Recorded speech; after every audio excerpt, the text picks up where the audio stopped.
sometimes when we are expecting that we're better at loving or that women are more nurturing, or because I think that's honestly, in a sense, that's why the cheating thing is a big deal, because it's assumed that if a man cheats, it was just sex. But if a woman cheats, it was love. She had to loved love him. him. Right. Welcome back to the podcast. I started this podcast as a way to help Black men in all aspects of our lives.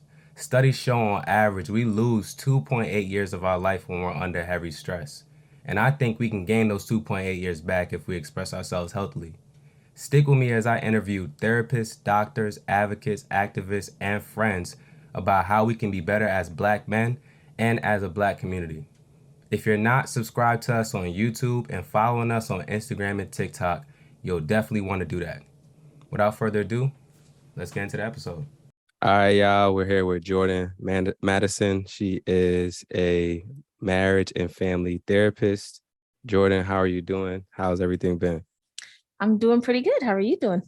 I'm good, man. I was just saying, so we're actually live streaming this podcast for the Safe Haven community. So some of our Safe Haven members are going to be joining in on the stream and just, getting a sneak peek into the episode. Because this won't drop for like, a lot of people don't know the episodes. Like I record episodes like months in advance, like maybe like a month. Yeah, like a month and a half. Yeah, because I end up having a lot of people on the podcast and then have to space out the content and stuff. And it's also good for me. So yeah, so people won't see this until like maybe like a month and a half from now.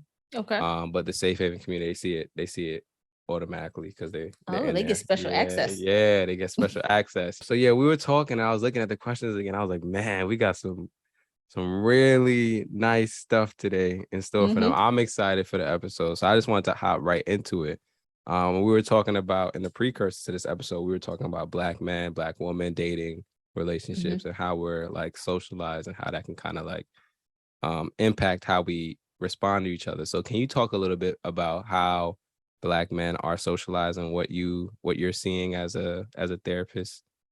Of course. So, of course, obviously, I'm not a Black man, so I can't say for sure, right? But from what I'm seeing, I feel like you all get a lot of mixed messages, especially when it comes to dating. So, growing up, of course, I think you all are socialized to man up, to not express emotions, to not cry, to not depend on someone else. Like you're supposed to be the provider, you're supposed to be the one who makes the money, does all of these things.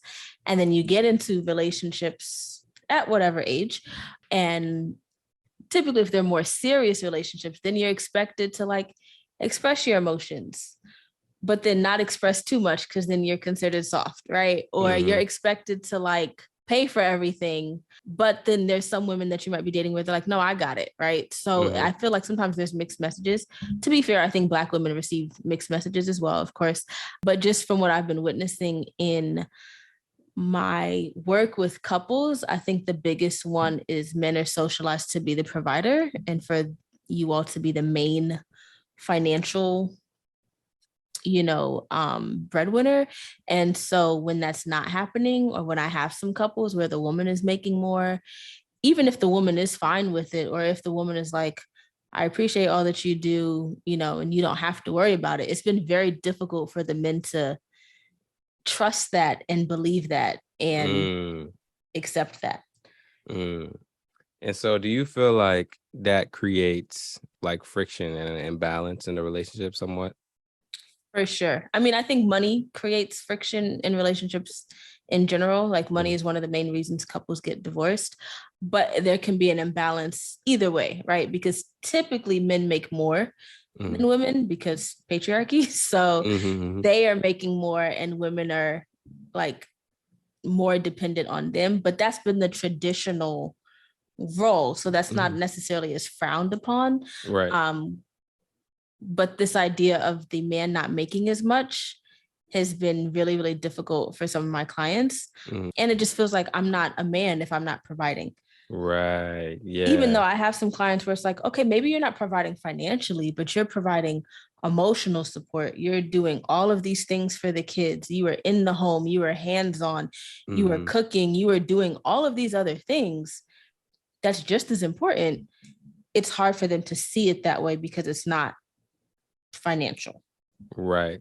Man, I was gonna ask you, and you kind of spoke to it a little bit. Like, what is it that you say to men when they are in that state where like they're not the breadwinner and they're struggling with the idea of not being the breadwinner because we've been socialized to be the provider. And when we talk about providing, it's really just one dimensional. We really think about it in terms of finances. If I'm not bringing in money, then I'm not doing what I'm supposed to be doing as a man. So what are some things that you feel like work, right? Like, and I know it's hard to say work because like everybody's different. I don't know yeah, right. if it works. Right. But... So what are some things that you say?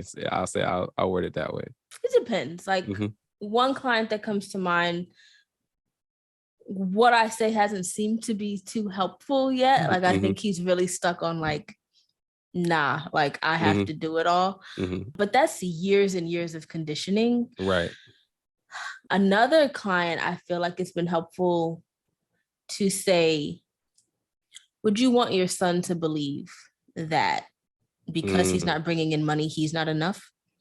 Like these messages that you've internalized, that you believe, right? Would you apply those same beliefs to this son that you're bringing up? Right? Because I think it's easier to be a little more gentle on children. Depends on the parent, because some men might be like, yeah, I'm gonna make my son feel that way. He needs to be like, you know, if that's how you've been socialized, you might be carrying it. But I think because therapy, because gender roles are being more expressed and we're like just talking about what's healthy and what's not, some men are able to recognize I'm not just my wallet or what I bring to the table financially. Like there's other things. Because to be fair, there are fathers or parents or men who provide everything financially, but are like horrible in other ways, right? So that's not the only thing that makes you a good provider. Right. Yeah. And that's one thing that I talk about on the page sometimes too, is the fact that we do need to be able to provide in different dimensions, right? It can't just always be finances. Like that's good. And yeah, we've been socialized to understand that that's important. And I'll never say that it's not. Right. But we also especially have to in capitalism. Right. Exactly. Right. And we also have to understand that we're dealing with a human being, right? Like we can't just throw money at everything and just expect that to solve problems that need emotional, support or emotional solutions, or us to be a little bit more emotionally intelligent. So we definitely need to learn how to apply that provider role to also being emotionally supportive, because a lot of times, like, we have these conversations as guys and it's like, well, why is my partner acting like this, and why are they doing this, why are they doing that, and I'm doing everything I need to be doing for the house and it doesn't seem like it's enough, and blah blah. And it's like, I mean, it's probably because it's not enough, right? And it doesn't mean that like you're not doing a lot. It just might not be what your person or your partner is needing. Right. And I feel like a lot of men and couples are the problem solver. Something's fixed, let's fix it. Where sometimes the partner just needs you to sit with them and just let them feel how they're feeling. I don't need you to fix it. I don't need you to tell me what to do. I just need you to let me be sad.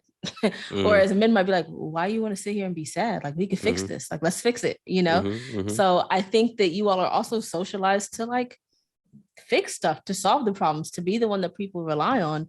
So to just sit and talk about feelings doesn't seem helpful. Right. Yeah. Sometimes. Yeah. No, that's very true. I've had my own moments where like this was in my past relationship where she would come to me and talk to me about something that was going on in my head. I'm like, oh, I got 5 different solutions right now, so let me just fire out a couple, like, hey, you could do this, you could do that.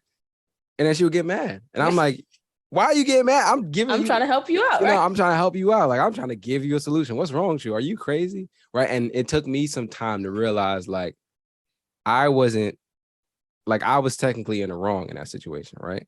Because if somebody's coming to you and all they want to do is vent, then I should be allowing them to just vent and give them a space. I'm not saying I allow myself to become an emotional garbage truck, right? Obviously, we should be doing it when we have capacity. But if I have capacity for them to come and vent, and I'm not clear on what it is that they want to have the conversation about, or I'm not clear on what their intentions for the conversation are, and I'm just going in to that conversation just with my advice, Like I'm technically wrong, right? Because I'm not even wrong. Yeah, go ahead. It just might not be what they're needing. So right. Okay. It could be like, okay, before we get started, what do you want? What do you need from me from this conversation? Like, do you need my advice? You need me to just sit and listen?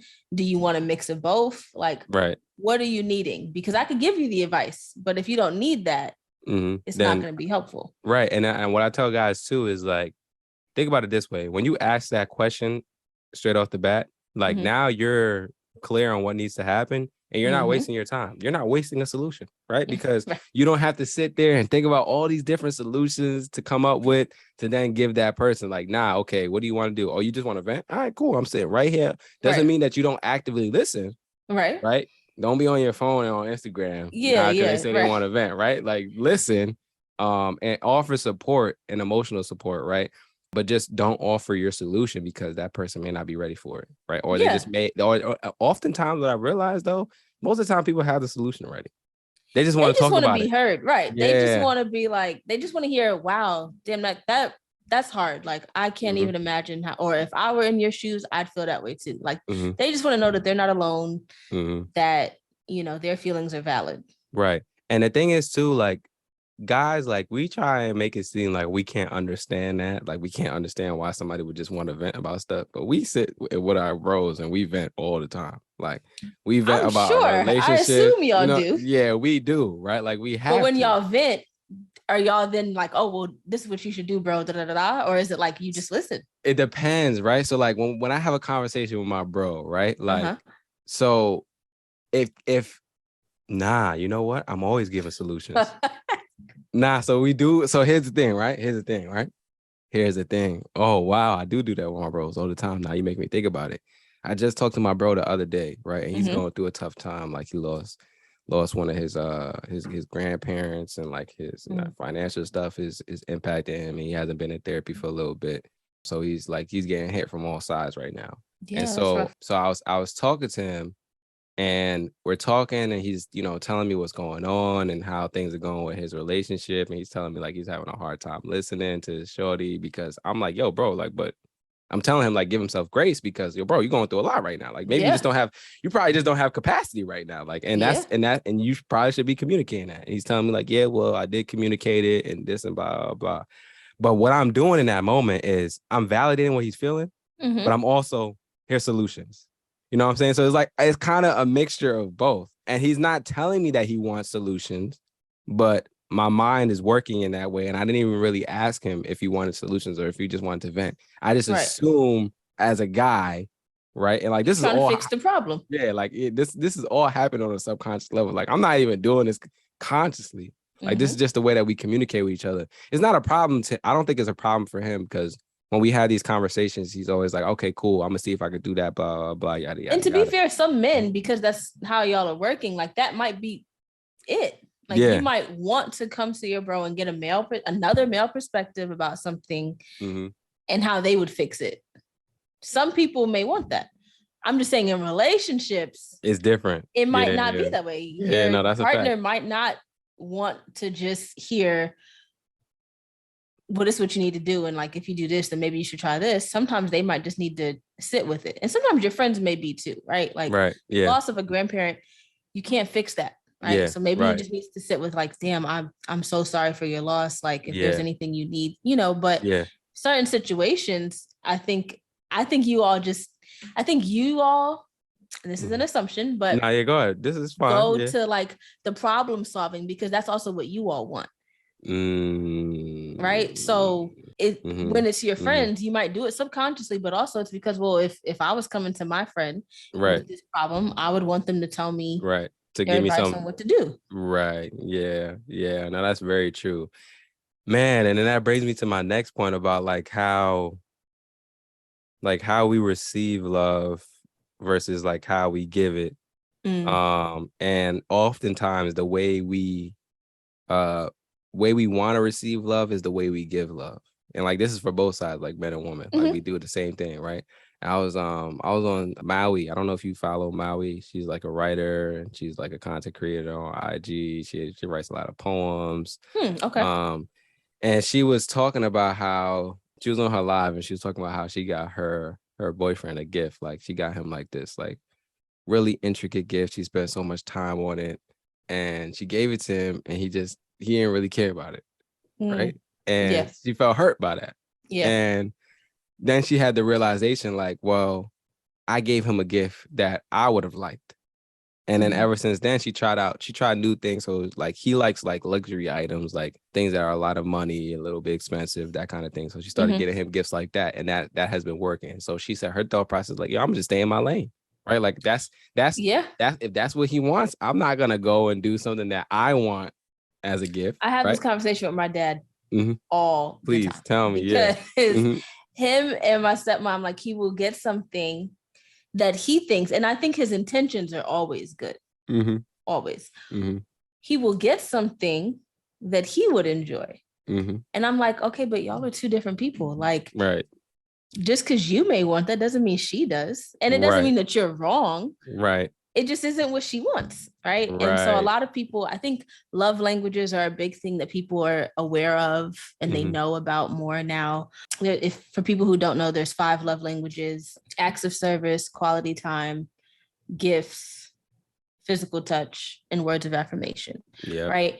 And so to me, I tell people to take the quiz. It's 5lovelanguages.com and take the quiz and see what your love language is, but then also be mindful because sometimes it can change. Like I've taken it a few times, of course, like across the span of a few years, right?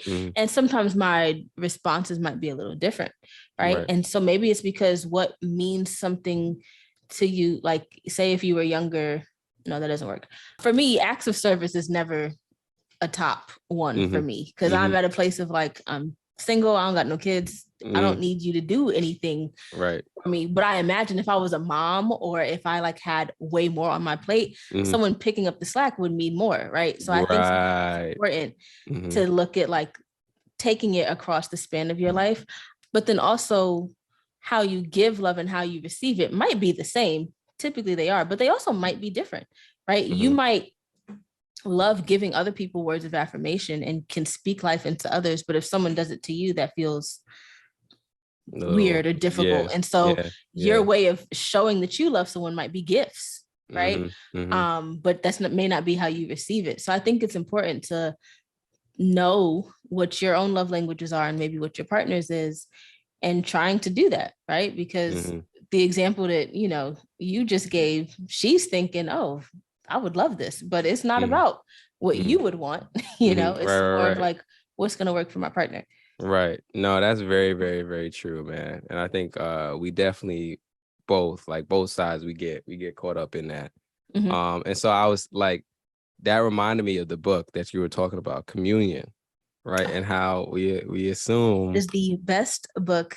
Okay, maybe not the best book ever, but it's like top 5. So explain to me, because I also have had some people in Safe Haven ask for like book recommendations. So I got to put that on there as well. Oh, I have plenty, but okay. So Bell Hooks has a love trilogy, right? There's 3 books.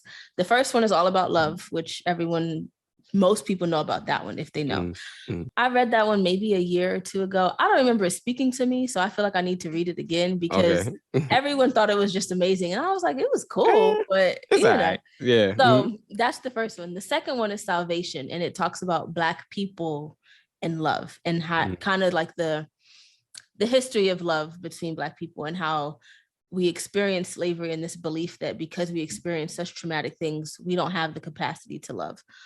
But in actuality, like love is how we survive the things that we've been through.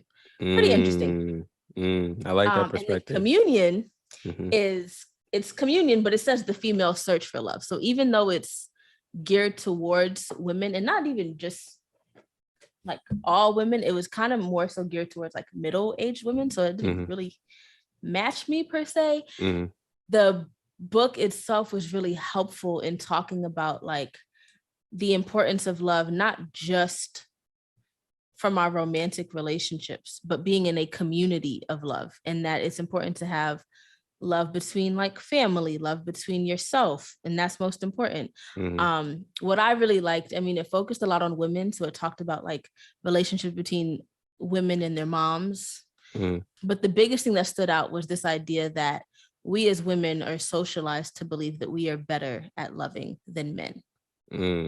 And because of that, because we're socialized to believe we're more nurturing, we're more caring, we're more gentle, those things are not feminine traits. Those are traits that every person should have, right? But it's socialized for women to believe that. And so because we believe that, the two things that stood out to me, it said, it's funny because when I opened the book, it actually opened right to the page. So really? Says, wow. When women are taught to believe that we are more capable of giving love than our male counterparts, then we are embracing patriarchal assumptions. Women involved with men who believe that they are more able to love are then predisposed to accept male emotional withholding because we're already expecting them to be deficient. So if a man is not expressing his emotions, if a man is not as emotionally intelligent, instead of holding him accountable or calling him out for that in a gentle way, you may be like, oh, that's just how men are. Like, I'm better at this than he is. And so you may excuse behavior or allow it. Right. The other thing, though, is because we're assuming that we're better, we don't check ourselves, right? Like, could we be loving better? Are we loving someone the way that they need? Right? Because there's this assumption that because we're better at it, we know how to do it. And so I was like, oh, like that was, those two points were really big, right? Yeah. Because she talks about, if that's the case, like there are women who are abusive moms, or there are women who are abusive partners, or, you know, like it's not just all women across the board are always nurturing and always kind. Like love is not one gender or the other. It's, you know, how we are raised to do it. And if women were so much better at loving, then all children, because women are raising the children, would then also be good at loving too. So it was just really, really interesting. Like it called out a lot of stuff. Yeah. Oh God. There's a lot of like there's some highlights in here. Like I was reading it like you studying. Oh, this was intense. Yeah.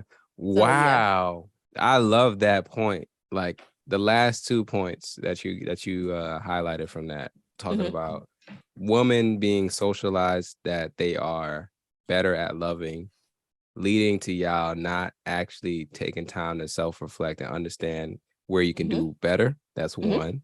And then also the other one, that if women were so good at it and women are so nurturing and they're the ones taking care of the kids, then the kids would essentially be, or should be, in theory, good at it as well.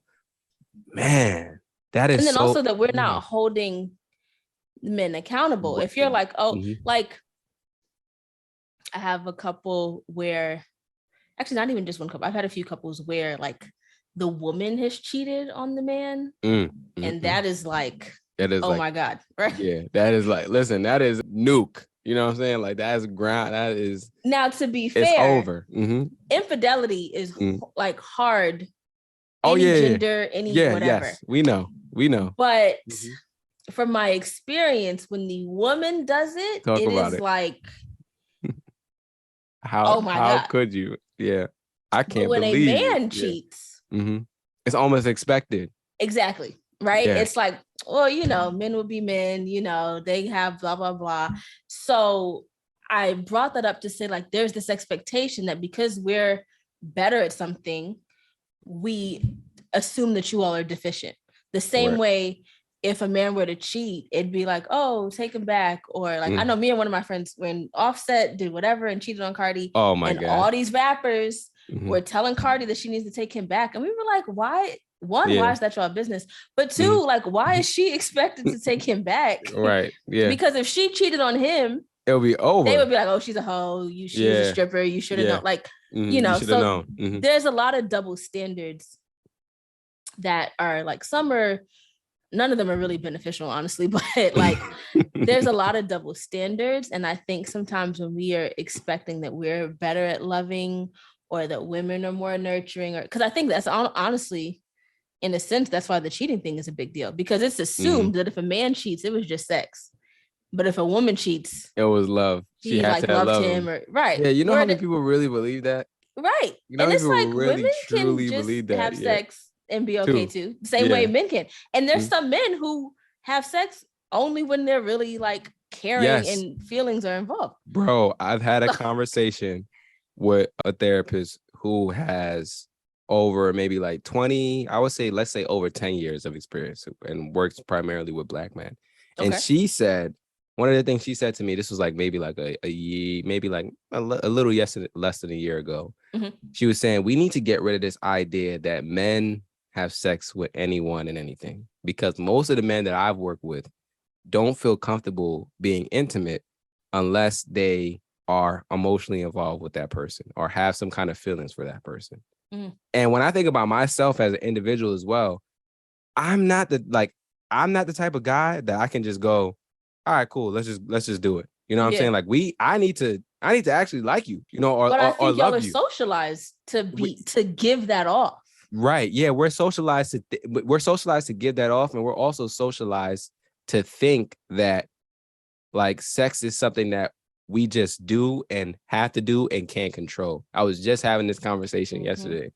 And I was talking about how like there's this thought process around like men in general where we kind of like society tries to simplify it to the point where I feel like sometimes when we talk about men, we almost like synonymous with dogs at this point. It's like we have no control over our bodies or like our sexual urges.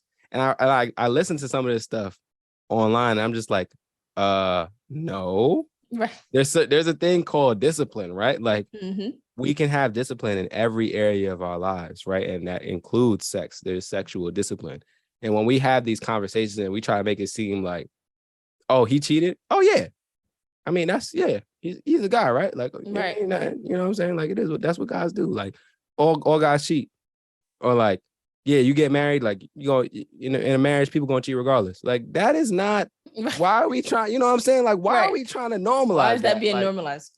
Yeah, I don't like that. And I don't like that for us. You know what I'm saying? Like, I don't like that for our culture. And I think we need to push back on that a little bit, because a lot of people believe that. And I don't think that is accurate. I think there is a way for you to be sexually disciplined. I think there are a lot of men that are sexually disciplined, that are faithful, that are loyal to their partners. And I think we need to promote that more, right? Like, obviously, if you want to be if we're talking about monogamous relationships, we're not talking about the other kind of relationships that are out there. But if we're talking about monogamy, like you should get into that relationship with the expectations of your partner being faithful to you. And if they aren't, then there needs to be a conversation that's had, like, oh, y'all need to figure something out. But like the whole expectation, like, oh yeah, we're gonna get in a relationship, he gonna cheat at some point in time, I got to take him back and it's all good. Like, nah, bro, what the hell is that? That is not, like, that is not the thought process at all that we should be having. Man. So I love the fact that you brought that up. And I also love the fact that you brought up the part about a woman cheating in the relationship. Because guys, women cheat too, and men take them back. Ooh, it's just, it's like, that's a secret. Like, oh, you can't say it to nobody. Like, yeah. You know how crazy I would look if people knew that I took her back? Like, a woman is supposed to be expected to take someone back, or we're not seen it. Granted, if someone's cheating multiple times, I'd be like, why are you taking them back, regardless of the gender? Yes. But I think it's a pride thing. Like, you were with this other man, or you chose someone else over me. It is a pride thing. And now I don't want you because someone else has had you. Yep. It's also patriarchy, and it's all about like I know owning your partner in a sense. Yeah. Like my friend is a health teacher, and she teaches sex ed. And she was like, yeah, I don't say losing virginity anymore. Like, we didn't lose anything. Like, why is it that a woman is like, I gave him my virginity, or whatever the case may be. So she says sexual debut. When you think about that, that's ownership as well. It's all of it, because that's the whole, like, weddings used to be, oh, I give my daughter away to this man. Like, people used to have to pay dowries to like pay to marry this woman. Like, it's an ownership thing of like, once you go from your father's house to your husband's house, and like, you were always owned by a man, right? Damn. Now we're getting to this place where we don't need men the way that we did. I still believe, like, yes, we need men, but like financially, we don't need men. Like in the 50, 60, we couldn't open bank accounts, we couldn't own a home, we couldn't do anything without a male signature. If a woman wants like her tubes tied or her own, she has to like get what was it I saw? It was like the husband would have to sign something that's also saying he's agreeing to it or something. Like, oh, this is back in the, is this now or back in the 50s? Nah, I think that's still current, honestly. What? Because I mean, but when you think of like the fact that Roe versus Wade is even up for discussion right now. Oh yeah. Like, yeah, insane. But this is more focused on men, so I'm not even gonna go into how this. No, we can have the conversation because but we can like, have the conversation. It's cool. To me, it permeates so much. And then to be fair, there are women who are internalizing these patriarchal messages too, because women can believe in toxic masculinity and can do things. Say you have a man who is like, I've been to therapy, I'm healed, I want to express myself to you, I'm not scared to show my feelings. Some women could be like, oh no, I don't want all of that, like that's too soft, like doing something like that is just I forgot the word I'm trying to perpetrating, but like it's basically just restating the same stuff that we should all be unlearning. Like there's nothing. Being open and expressing your feelings and being emotional is not a masculine or feminine trait. It should just be a human trait that we all need to have. Yeah. And I get caught up in that too, where I think to myself, like, I'm embracing more of like, so we have these conversations about like masculine and feminine energy, right? And to be honest, I'll be fair, like I'm still learning about it myself, but I have moments where I get caught up myself and I'm like, am I embracing feminine energy by expressing myself? Like, is that a feminine thing? Like, and I don't know if we should be calling that feminine. Right. Like, I don't know if that's necessary. Feminine. You know what I'm saying? Like, I don't know if that's actually feminine, right? Because when we get into that conversation, then essentially what we're doing for a whole demographic of men, right? When we say, okay, expressing your feelings are feminine, is we're telling men that expressing yourself is not something that should come innate to you. Right. Like, right? Because which is why your Instagram name is completely like the purpose of like, yeah, exactly. Express yourself. Like, exactly. Right. So I don't want men to internalize that expressing themselves is something that is feminine and that is like innate to woman, which is why you struggle. Who don't know how to express themselves, bro. So it's not like, it is not just this one gender is better than the other. And then to be fair, that goes into the whole conversation of there's people who don't subscribe to one gender. Like, so then if we're looking and people are becoming more fluid with their gender expression and things like that, like, to me, it's focusing on like what, like I try to look at it as whenever I decide to have kids and I bring children into this world, I don't want to create a great man or a great woman. I want to create a great human, right? Like I just want you to be a good person and healthy. Right. So yeah, if I find out the sex of my baby and I hear I'm having a girl, knowing me, I'm gonna have these assumptions of, okay, great, she's gonna go to Spelman like I did, and she's gonna we're gonna go on girls trips, like, nails done. And then I have moments where I'm like, I could have a girl and she could hate all the stuff that I hate and want to play basketball or want to do something else. Am I gonna be upset or be like, so I think sometimes the gender, we put these expectations on kids, our future kids, friends, people about like, oh, if you're this gender, then this is what this means. But that doesn't work. And that's unfair. Now, some gender roles I recognize I still subscribe to, right? Like I'm not proposing to a man. I don't, some people can do that and that is great for them. I personally do not plan on ever doing that. And there's just certain gender roles that I'm not going to go for. Others, I could be flexible. I don't mind taking the trash out or cleaning the house, like, because I grew up with all women in the house, right? So there's certain things that are like life skills that like you just need to know, like, but then there's certain gender roles where I'm like, no, I'm gonna still believe that one because. So, let me ask you a question, because now that you brought this up, I'm so weak at this. Do you cringe at like the woman proposing to men videos? Because I see them all the time. They make me laugh so much because I go through the comments. Laugh is the comments. Because people be like, I would rather swallow a jean jacket or I would rather sweep the breach. Yeah, you know what I'm saying? Like, so that's what makes me laugh. again, my job as a therapist, I really do try to not judge. Like, it is very rare that I'd be like, well, couldn't be me, because I strongly believe like you just never know. Under the right circumstances, I think that, yeah, that's why I can't say proposing to a man, like, I am 99.7% sure, like, I just don't see that happening for me personally. If there's women out there that want to do that, all power to them. But I also don't know many men who'd be like, oh, that's romantic. Oh, hell no. Oh, right? Like, no. I feel like men would be like, that was my, like, you took away, like that's the get one up. Thing. What are you doing? Exactly.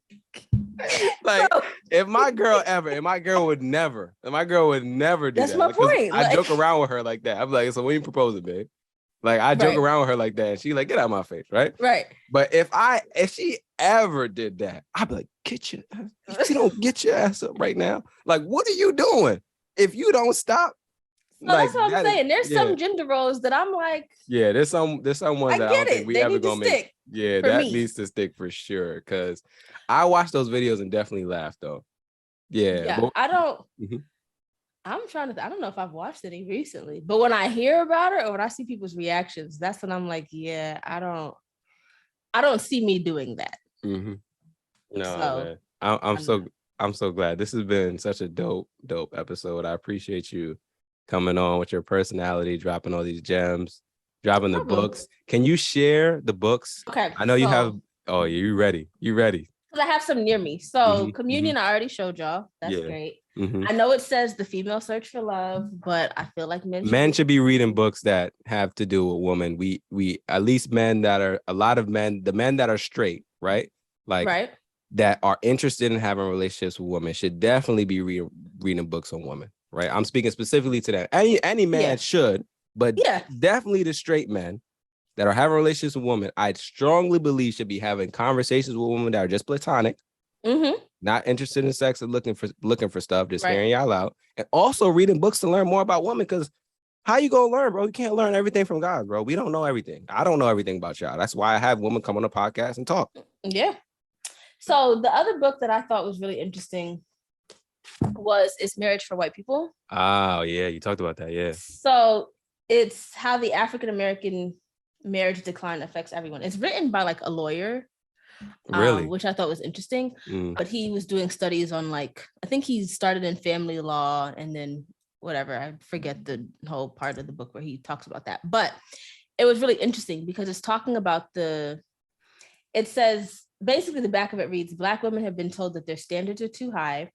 They worry that if they are unhappily single, it's their own fault. And some women of other races don't imagine that Black women's lives can shed light on their own. They're all wrong. So it talks about how what happens in Black America kind of sets the precedent for what happens in other aspects of the world. And so the book was insightful, a smidge depressing if you're a single Black woman, but it was insightful because it was talking about like, there's just a deficit in certain things because there are more Black women statistically who are getting more degrees and who are getting higher paying jobs than Black men. There's less availability of Black men on the socioeconomic or educational level that you're at. And the book also talks about Black women are least likely to date outside of their race. Granted, this book was written in 2011, maybe. So things have changed a bit, but still for the most part, 2012, still for the most part, it talks about like Black women are least likely to date outside of their race. And so this idea that Black men who are successful and educated and making money can date Black women, but they also are more likely to date outside of their race, whereas Black women are least likely. So if they want to stay in their race, they may end up dating someone who's not making as much or who has different values or who's not as educated, and how that can cause issues in the relationship. So that was a really interesting read because the idea is because Black men have all these Black women to choose from, they are more likely to like play the field and not want to settle down. So I don't know how to, I mean, I know that there are obviously committed Black men out there. So I don't think that's like 100% true, but I could see that. Cause even, I mean, I live in DC, and when I go out, there are so many more women out than men. Like the ratio is wild to see. So I could see that. Listen, I wouldn't know for two reasons. I wouldn't know because I don't live in DC, but also because I don't go out, so I don't even be knowing what the ratios and stuff look like. I'm an introvert. I'm trying to go out more because I'm like, okay, it's not COVID anymore, and COVID has snatched 2 really great years of my 20s, but it's fine. But I'm trying to go out more, and then when I do, I'm like, okay. I didn't come out here for just women, like right. where are the guys, you know? But I mean, everyone has different experiences, but I know that book has been really good. Another book that's helpful is Set Boundaries, Find Peace. Is that Nidra? I follow her on yeah, she's awesome. She also came out with a workbook to it. So I haven't read the workbook yet, but I read the actual book, and that was pretty good. Any other book recommendations? I'm currently reading The Body Keeps the Score. Okay. Which is about how our body holds trauma. Oh, very interesting. I need to get that. I mean, it's very small font, so I'm not making it through this book as quickly as I expected. Oh, is it one of those? Oh God. Yeah, it is. It's my God, that's a textbook. And what's crazy is I'm like, dang, I'm not even that far in, but I'm on page 114. So okay, so you're reading, you good. No, but I have so much more left. But whatever. How many pages is it? That looks like a hefty book. That looks like 500 pages. 3 something. Yo, this looks good. Because he has an appendix. I mean, it seems like a really good book, though. Yeah. Yeah, 358. So this is another good book that I would suggest. And then, of course, I'm going to shout out my own book. Yeah, I was going to say, you definitely. a CBT journal. So, like, if you are in therapy, not into therapy, whatever the case may be, the journal has, like, exercises, affirmations, things to help you, like, reframe your thinking. So CBT stands for cognitive behavioral therapy, and it's all about how our cognitions or our thoughts basically impact our emotions and our behaviors, and how all 3 of those, like, you know, basically influence each other.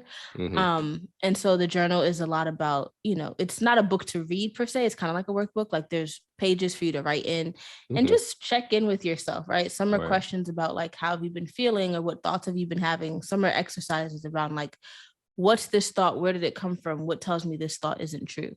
I like affirmations, so there's a lot of affirmations in there as well.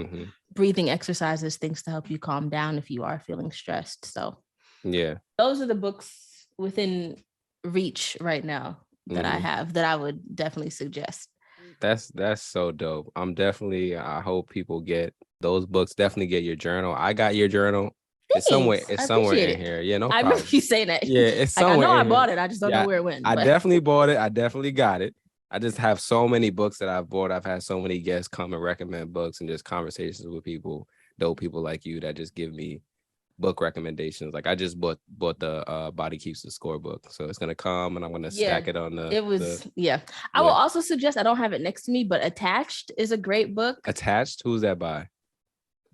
You know, Adam. Amir Levine? Yes, Amir. There we go. Okay, I was like, something with an A. We just talked about, like, love languages. I think it's important for people to know their attachment styles. Yeah. Okay. So Attached talks about it. Yeah. The assumption, I think, is that men have the avoidant attachment style. They don't want to get close. They don't want to love, or like all of that. And women have the, like, anxious attached style. But Attached talks about the basis of it, because it started with mothers and their children. And so how our attachment style is really formed by our caregivers. And then as we become adults, we do have, like, adult attachment styles. That was a really good book. It has, like, a quiz in there for you to take. If you have a partner, it has, like, a quiz for you to basically answer questions about your partner to kind of gauge what their attachment style is. That book, I read it in, like, 2 or 3 days. I was on vacation when I read it, so that probably helped. But, like, it was a really good book. No, that's dope. I love attachment styles, attachment theory. Same. It's interesting that you said avoidant for men, because I I had anxious. See, and secure. that's what I'm saying. I think the assumption is that men are avoidant. Yeah. But I think we'll find that a lot more men are anxious and insecure, actually. Mm-hmm. Yeah, for sure. Or disorganized. Yeah. Right. Yeah. And the book focuses on the three, because there's one study that focuses on the three of like secure, anxious, avoidant. And then there's one study, because I did my undergrad thesis on like attachment. And then there's another study that broke it into 4 parts, where it's like the disorganized. But I think the assumption is that men are going to be more avoidant. And that's not always the case. Some men are anxious or insecure about stuff, or like needing reassurance too. But if they express that, then it's seen as like weak. Oh, you're soft, or you know, so those are just my recommendations. I think attachment styles are very, very interesting. Yeah, very interesting. And to me, I think very, very important for helping people to reveal things that they may not know about themselves in a way that they create relationships. Yeah. Man, Jordan, thank you so much. Can you tell people where to find you, how to get more involved with the stuff that you do, any work that you have coming up, or anything that you want to promote, please? Awesome. So my Instagram is Therapy is My Jam. My initials are Jam, so it worked. So everything is that, honestly. You can find me on Twitter at Therapy is My Jam as well. My website is therapyismyjam.com. I do have a newsletter that I send out monthly, so you can go on the website and subscribe to that. And monthly, I also write for Therapy for Black Girls, so you can find some of my work there as well.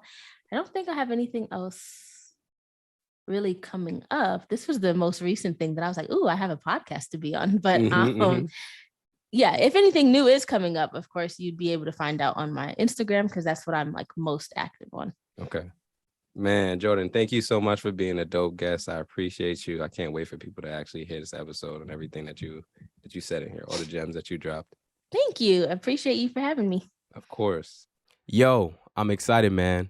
We're currently building the exclusive community, and it's going to have so many dope features. We're partnering with a Black organization to offer low-cost therapy to each member of the exclusive community. And when I say low cost, I mean that members will be able to get therapy sessions for less than $50, regardless of who they are and where they are. We're also going to have free ebooks and courses, including both the Hurting to Healing ebook and the therapy ebook I'm currently writing, live podcast episodes where you'll be able to interact with the guest and I in real time, community forums, exclusive merch, and categorized content so you can easily find information that may be useful to you. So go to expressyourselfblackman.com/therapy and register for early access. It's literally a 30-second process. I just need your name, email, and social media handle to make sure you get access before anyone else. And before I dip, I just want to thank you for your support. Without people like you,